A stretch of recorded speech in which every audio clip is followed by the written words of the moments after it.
We are at a critical moment in the Middle East, and all options are open, as President Donald Trump has decided to give negotiations with Iran more time, while also holding up a big stick and otherwise signaling to the Ayatollah regime that he prefers the diplomatic option, but not for much longer. The White House meeting with Netanyahu on Wednesday ran longer than expected, as the Prime Minister of Israel reportedly presented Israel's red lines, and President Trump apparently replied by assuring his guest that if the negotiations collapse, the United States military is prepared for a significant operation. To emphasize that point, another U.S. aircraft carrier has been ordered to prepare for deployment to the Middle East, while Israel is also increasing the pace of preparations for a direct confrontation with Iran. Today, we will also take a look at some dramatic moves by the United States to block the flow of cash to Hezbollah in Lebanon, after Iran sent hundreds of billions of dollars to Beirut in suitcases in broad daylight. We'll also look at a brazen plan by Qatar to go behind Washington's back and make their own side deal with Iran, as a new nightmare scenario begins to emerge in the Arab world that if Tehran falls, Ankara is next in line. That's Turkey. So welcome to Boots on the Ground. I'm your host, Yair Pinto, and in this just before the weekend edition, we're bringing you the whole truth about what's happening in Israel and the Middle East. Wednesday saw 7 meetings between Prime Minister Benjamin Netanyahu in Israel and President Donald Trump in the United States. But this time, it was a low-profile event, as Netanyahu entered the White House through a back entrance with minimal press coverage. The Iranian issue was obviously on the top of the agenda, but before the meeting, Netanyahu met with Secretary of State Marco Rubio and signed onto joining Gaza's Peace Council, which includes Turkey and also Qatar. Of course, there were also protests taking place in the streets of Washington against Netanyahu's visit, but that's no surprise to anyone. And at the center of the talks at the White House were Iran's arsenal of ballistic missiles and support of foreign proxies, which Israel insists must be included in any agreement, while Tehran refuses the American pressure that is tightening. The US president defined his meeting with the Prime Minister of Israel as very good, but added that no decisions were reached, telling reporters simply that if a deal is achieved, I made it clear that this is the priority. If not, we will see what the results will be. However, despite this ambiguous statement, a short time later, it was reported that another US aircraft carrier had been ordered to prepare for deployment in the Middle East, and there's no ambiguity whatsoever about that. And meanwhile, it was reported that the two leaders also discussed scenarios for the collapse of the negotiations and developments in the Gaza Strip. For their part, the regime in Tehran is wavering between fear and humiliating agreements and preparation for a military confrontation with the United States, because the Revolutionary Guards assesses that it is possible to observe a strike, but they warn against surrender that would undermine the foundations of this regime. And in the shadow of the negotiations in Oman, the wave of arrests in the foremost camp is expanding, and the Arab world is divided between the scenes. So furthermore, while Israel continues to push for military action, the United States is wary of escalation that could cripple global energy markets and plunge the world into a deep recession. Perhaps because of these concerns, Qatar conducted a parallel diplomacy with Tehran in Doha and emphasized de-escalation. And at the same time, it is stepping up military readiness at the El Ubaida base in an attempt to influence Washington to prevent an attack. And in a related story, the Trump administration is tightening up efforts to cut off the secret pipelines of cash that is flowing to the Iranian axis, particularly to the Hezbollah terrorist organization. Of particular concern is the terror bank that was attacked in this war. At the same time, Iranian diplomats are using their diplomatic passports to transfer suitcases filled with money to the terrorist organization in Lebanon. And meanwhile, on the Gaza Strip front, we can report the elimination of a terrorist with the blood of 16 Israelis on his hands. However, Hamas has already moved to the next stage of the ceasefire, and the Gaza Strip is now operating under two parallel fantasies, and even contradictory ones. And one dangerous reality exists. First and foremost, we must face the fact of a terrible economic crisis in Gaza that has even led to the extreme phenomenon of terrorists being forced to sell weapons due to the reduction of funding sources that allow them to pay salaries on a regular basis. So, as you can see, we have a lot to talk about today, so let's dive into the details. I'm Yair Pinto, and this is your Boots on the Ground report, bringing you the whole truth about what's happening in Israel on day 859 of the war against Hamas, Hezbollah, the Houthis in Yemen, the Shia militias in Iraq, and all the other armed groups in this region that are taking their orders from Iran's Islamic Revolutionary Guards Corps, which is the head of the crumbling axis in the Middle East. And a moment before we start, I want to call on you to continue and being ambassadors of the truth. You can do that by hitting the share button, leave a comment, look for us on social media. You can look for TBN Israel, Yair Pinto, and Mati Shoshani, and never miss another episode of Boots on the Ground. We do all of this so that you will know how to pray for the peace of Jerusalem. Let's begin. In the last 24 hours, the Pentagon ordered another aircraft carrier and a strike group to prepare to deploy to the Middle East. This comes almost immediately after the closed extended meeting at the White House between Netanyahu and Trump, and it obviously isn't a coincidence. In Tehran, they are already responding by repeating their threats against the United States and its bases in this region.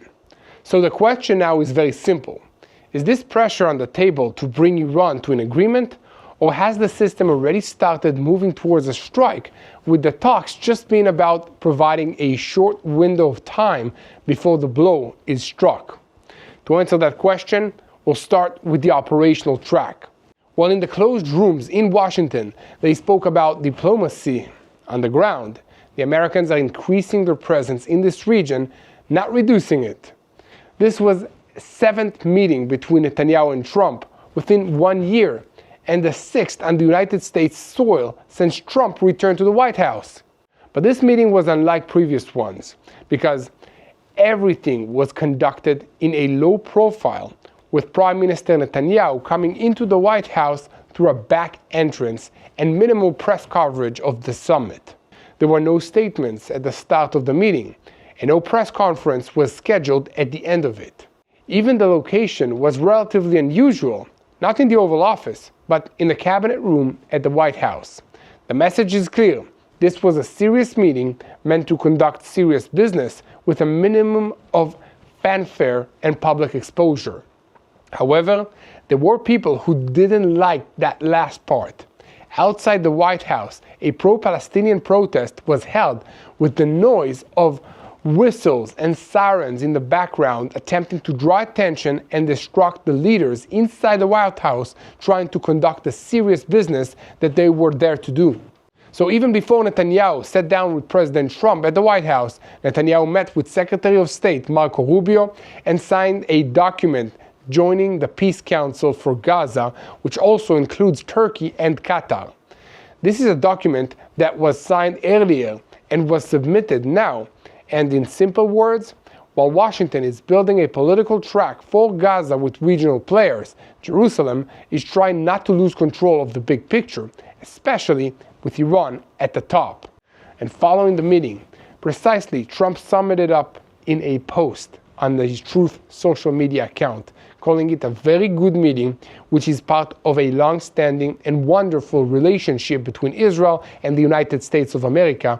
But he also said that nothing final was achieved except his insistence on continuing the negotiations with Iran to see if it's possible to reach a deal. He also said explicitly, if a deal is achieved, that is the priority. If not, we'll see what the results will be. He also mentioned Midnight Hammer, the operation in which Iran took a hit when it chose not to reach an agreement last time. It's a double message, with President Trump saying he's giving negotiations time, but he's also reminding everybody what happens if the agreement is not reached. As previously stated, Israel is not only concerned with the nuclear issue.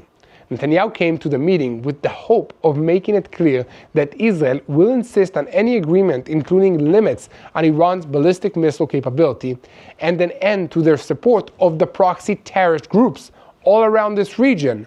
And above all, Israel is asking the Americans for freedom of action, because if the United States reaches an agreement that does not cover Israel's basic needs, Israel does not want to be constrained by it.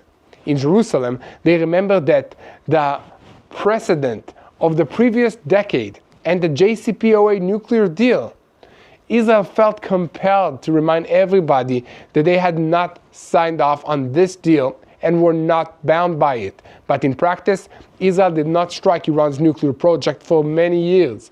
The concern this time around is that everybody understands from the beginning that Israel is not tied down and might act forcefully, alone, if necessary, to ensure that Iran does not pose an existential threat. And speaking of which, there is a number of circulating events in the talks. The assessment that Iran could possess about 2,000 ballistic missiles within weeks. This is a figure that intensifies the argument over the framework, because if the arrangement and the talks are only about uranium enrichment while leaving out the ballistic missile capability, from Israel's perspective, that is an existential threat that remains on the table. And meanwhile, in Tehran, they are not lowering their profile. On the contrary, events this week are marking an anniversary of the Islamic Revolutionary Guards in 1979, included a display of messaging such as military parades, burning of flags of the United States and of Israel, and coffins with photos of American generals, including the commander of the United States Central Command, Admiral Brad Cooper. This is not just provocation, but a message to the public at home and to the Pentagon. Cooper himself was present as part of the American delegation at last Friday's talks in Oman, and he also accompanied Witkoff and Kushner to the aircraft carrier Lincoln following the talks. This visit was also part of the negotiations, as the Americans wanted the Iranians to understand clearly that although they are talking, they are ready to stop talking and start bombing if that's what the situation will call for. For their part, the Iranian leadership are continuing with their usual positions. Foreign Minister Abbas Araghchi says that he prefers diplomacy, but only if the agreement is fair and balanced, and clarifies that Iran will not be deterred from defending its sovereignty, whatever the cost may be. And furthermore, he emphasized that Iran will not give up the uranium enrichment, even if war was imposed. And meanwhile, the Secretary of Iran's National Security Council, Ali Larijani, repeated the explicit threat that if the United States attacks, Iran will attack all of its military bases in this region. He adds that no specific American proposal was presented in the talks in Oman, and sharpened the line that, from his perspective, the decision is about the nuclear program only, excluding missiles and additional capabilities. And another regime official, Ali Shamkhani, added that missile capabilities are not a topic of negotiations because these are basic defensive components of the state. So, here the operational gap comes in, because Israel is demanding to include missiles and proxies in the discussions, while Iran says there is nothing to talk about. The United States, at least outwardly, is trying to keep the track open, but is backing it with a military presence that can quickly be translated into a real pressure. And alongside the political arena, Israel is strengthening the defensive layers. In the defense establishment, they are accelerating the procurement of interceptors across all layers, with the understandings that the next campaign could include heavy and prolonged barrages of rockets and require logistical staying power. The top layer is Arrow, for intercepting long-range ballistic missiles outside the atmosphere. Below it is David Sling, for intercepting cruise missiles, UAVs, and precision missiles, while Iron Dome is for protecting the home front against short-range rockets. And alongside all of this comes the Iron Beam, It's a laser system which speaks of last interception and lower costs against the barrages. Everything works under one command and control system, which assigns an interceptor to each target in real time. And still, senior officials emphasized in close talks there is no hermetic defenses. Israelis must still enter the protective spaces during the barrages of rockets, just as we did in the multiple wars that we had just in the last 2 years. So now, let's take a moment to examine the internal situation inside Iran. In Israel's defensive establishment, they note that the regime is wavering between fear of a humiliating agreement and preparation for a military confrontation.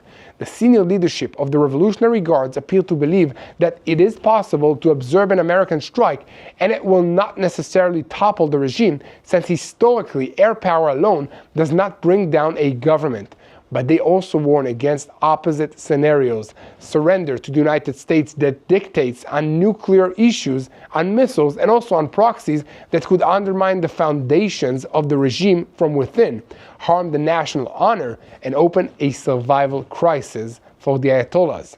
And on that note, the IRGC is also moving aggressively to preempt a revival on the street protests against them by arresting anyone and everyone who might be thinking about leading new demonstrations, including known figures in the reformist camp. This is a step that signals the leadership is also preparing for risk from within, not only from outside. And amidst all of this, the Arab world is divided about who and how to respond to this situation. There is an axis trying to buy time and push Trump toward diplomacy that includes Oman, Qatar, and Turkey, who are working overtime to prevent the war. Larijani himself visited Muscat in Doha this week to meet with senior officials and to apply reverse pressure on Washington. And meanwhile, Qatar, while it speaks about de-escalation, is also increasing readiness at the El Ubaida base. This is a Central American base, and according to the satellite images that were mentioned, Patriot launchers were also seen there on trucks, ready to deploy quickly or move quickly, depending on the threat. On the other hand, there are also other voices in the Arab world who want Iran to take a blow that will neutralize its power and crack this regime. An example raised in internal talks is Saudi Arabia, where, according to comments that are attributed to its defensive minister in close discussions, if the United States does not attack Iran, the Ayatollah regime will grow stronger. This is the real split, because while everyone talks about stability, not everyone wants the same outcome. So, where do things stand now? President Trump is leaving the door open for an agreement without nuclear and without missiles, but at the same time moving heavy forces to the region and making clear he will not let the negotiations drag on forever. Netanyahu is pushing to expand the agreement to missiles and proxies and to preserve freedom of action, while Iran answers, enrichment is not coming off the table. Missiles are outside the discussion, and if an attack comes, the American bases will become a target. Coming days will determine whether the additional aircraft carrier is only a lever of pressure or the first stage in an order of battle ahead of a major move.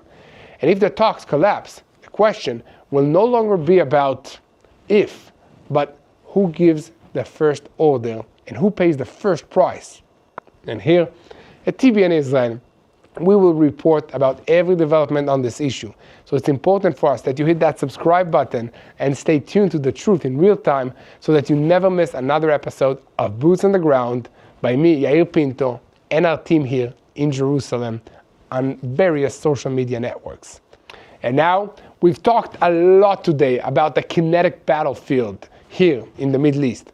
But there is also a spiritual battle that is still taking place. And today, nearly 99% of Israelis do not know who Jesus, Yeshua in Hebrew, is. Think about that. Nearly 99% of Israelis do not know Jesus. However, a miracle is unfolding. One for Israel ministry is sharing the gospel, and Jewish people are accepting Jesus in numbers not seen since the early church. Many Arabs are also finding faith and unity. One for Israel is an initiative of native-born Israelis good personal friends of ours, sharing the gospel, discipling believers, and equipping spiritual leaders all across Israel. As Romans 10, verse 1 expresses, my heart's desire and prayer to God for Israel is that they may be saved. And your support helps bring the gospel back to Israel. So I want to do something right now. Pick up the phone and call 800-879-5530. Again, that's 800-879-5530. To help share the gospel in Israel, visit oneforisrael.org/pray or scan the QR code that you see on the screen. Now, we are switching our focus to Israel's northern arena as the Air Force struck Hezbollah targets in southern Lebanon just this week. In the village of Beit al-Shayeb, Abdallah Khalil Nasser was eliminated, and he's responsible for artillery in Hezbollah, the terrorist organization. Earlier in the Yanuach, Ahmed Ali Salami was also eliminated after years of advancing firing outlets and rebuilding weapons arrays from within civilian population. In the background, the organizational Secretary General Naim Qassem declared in Beirut, we will not disarm. The question now is very clear. Is Hezbollah even capable of holding on to its weapons when the money tap is being shut off? The United States Treasury announced new sanctions this week against the Hezbollah financial mechanisms, specifically El-Qard El-Hassan, the body defined as the organization's financial arm. According to the announcement, the institution operates under the cover of non-governmental organizations with a Lebanese license, but in practice, it provides banking-like services on a wide scale. So, in addition, sanctions were imposed on an international procurement and shipping network connected to Hezbollah's financial team in Iran. The network includes partners in Russia, in Turkey, Syria, and Iran, and uses forged documents to circumvent the restrictions. Shipping companies and also cargo vessels were also added to the backlist. And Treasury Secretary Scott Bessent said that Hezbollah poses a threat to regional stability and the United States will act to isolate it from the global financial system. This move also comes after months of direct damage to the organization's financial infrastructure. During the fighting in the north, the Air Force struck branches of the El-Qard El-Hassan across Beirut. The IDF Arabic spokesperson said at the time that most of Iran's funding money and Hezbollah's independent income, all the sources are managed through those branches. And alongside the economic pressure, an unusual funding route was exposed. According to published information, at least 6 senior Iranian diplomats carried suitcases full of United States dollars on commercial flights to Beirut in recent months using diplomatic passports to avoid inspection. This was necessary because Israeli strikes have disrupted smuggling routes through Syria, so Beirut's airport became a central channel for transferring direct cash. And at the same time, Lebanon's central bank banked financial institutions in July last year from conducting transactions with the El-Qard El-Hassan, and it was reported that the next step is closing branches across the country. On the ground, Hezbollah is trying to rebuild its leadership, its weapons depots, and funding sources that were hit throughout this war.